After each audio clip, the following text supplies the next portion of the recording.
लेकिन सबसे पहले मैं आपको सौरभ के पास ले चलूंगा जो कि रांची में मौजूद हैं। सौरभ, एक तो ये बताइए, एक तरफ तो हेमंत सोरेन को कोर्ट में पेश किया जाएगा, वो अलग मामला है, लेकिन चंपई सोरेन को लेकर क्या लग रहा है, आज शपथ ग्रहण हो सकता है क्या? सरकार बनाने का दावा वो कर ही चुके हैं, राज्यपाल हो सकता है कि आज बुला लें उन्हें।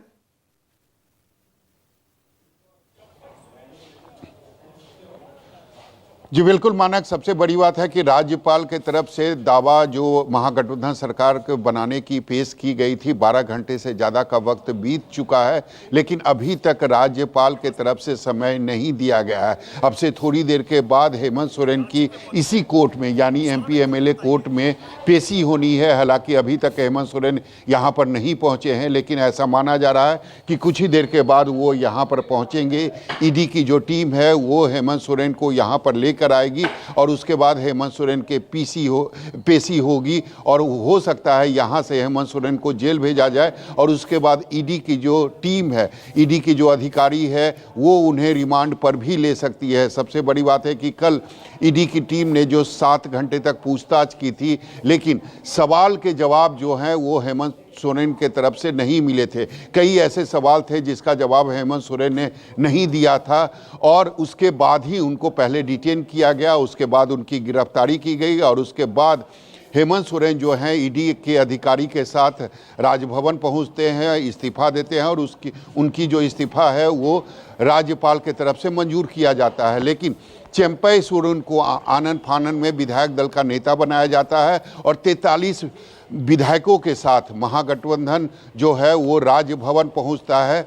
सारे जो विधायक थे यानी 43 जो विधायक थे वो राज्यपाल से मिलना चाहते थे और समर्थन पत्र अपने हाथों से राज्यपाल को सौंपना चाहते थे, लेकिन राजभवन की तरफ से उसकी अनुमति नहीं मिली। इसीलिए 5 जो विधायक थे चंपई सोरेन के साथ वो अंदर गए और उन्होंने कहा कि हमारे साथ संख्या बल है, यानी 43 विधायकों की संख्या हमारे साथ है जो कि बाहर खड़े हैं और महागठबंधन के तरफ से सरकार बनाने का दावा पेश किया गया। हालांकि उस समय राज्यपाल ने ये कहा था कि हम आपको सूचित करेंगे कि वो समय कब होगा, कौन सा दिन होगा जब रांची में एक बार फिर से शपथ ग्रहण समारोह का आयोजन किया जाएगा, लेकिन अभी तक राज्यपाल के तरफ से समय नहीं दिया गया है।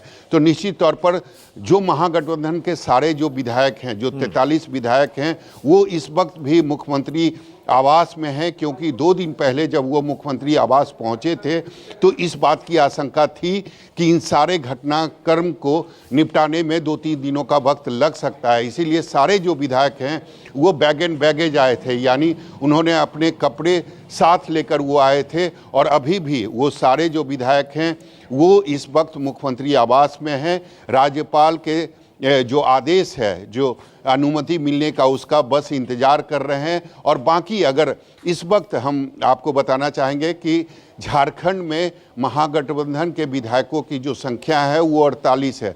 तो ये माना जा रहा है कि जो 5 विधायक हैं उनको आपत्ति थी कल्पना सोरेन के नाम को लेकर, लेकिन अब चूंकि नाम बदल चुका है, नेता चुने जा चुके हैं चंपई सोरेन और यह भी तय हो गया है कि अगले मुख्यमंत्री वही होंगे, तो हो सकता है जो 5 विधायक अब तक नाराज थे वो भी साथ आ जाए। अच्छा। यानी महागठबंधन में विधायकों की संख्या जो है वो बहुमत से काफ़ी ज़्यादा है, 41 बहुमत के लिए चाहिए। हाँ। 48 जो विधायक हैं वो महागठबंधन के साथ बने हुए हैं। हाँ। जिस तरीके से एक दिन पहले जो सौरभ, अब आपने बताया कि सारे के सारे विधायक अभी भी मुख्यमंत्री आवास के अंदर हैं 2 दिन से और कपड़े वपड़े लत्ते अपने पूरा बैगेज सब बोरिया बिस्तरा लेकर आए हैं। मतलब हमने रिजॉर्ट के बारे में तो सुना है, सारे विधायकों को रिजॉर्ट में शिफ्ट किया जाता था। मुख्यमंत्री आवास में 43 या 48 विधायक अगर अंदर, इतने कमरे हैं वहां पर, इतने रहने की व्यवस्था है 48-50 लोगों के मुख्यमंत्री आवास में? सौरभ जी बिल्कुल मानक, सबसे बड़ी बात है कि यहाँ पर जो मुख्यमंत्री आवास है उसके ठीक बगल में मुख्यमंत्री का मुख्यमंत्री का निजी मुख्यमंत्री आवास के ठीक बगल में मुख्यमंत्री का कार्यालय भी है।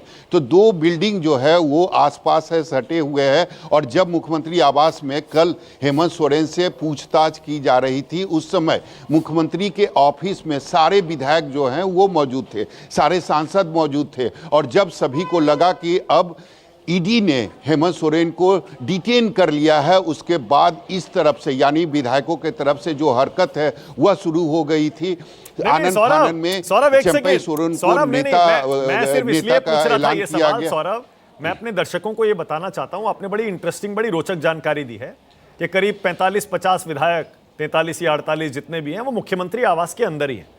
अब 2 दिन से हैं, रात में कैसे कहां सो रहे होंगे, सोफे पे सो रहे होंगे, एक बेड पर 3-3, 4-4 सो रहे होंगे, जमीन पर सो रहे होंगे। मतलब मैं ये समझना चाह रहा हूं कैसे रह रहे हैं वो। इतनी रहने की जगह तो होगी नहीं इतने लोगों की मुख्यमंत्री आवास के अंदर। कैसे रह रहे हैं वो कार्यालय में, उनके घर के अंदर?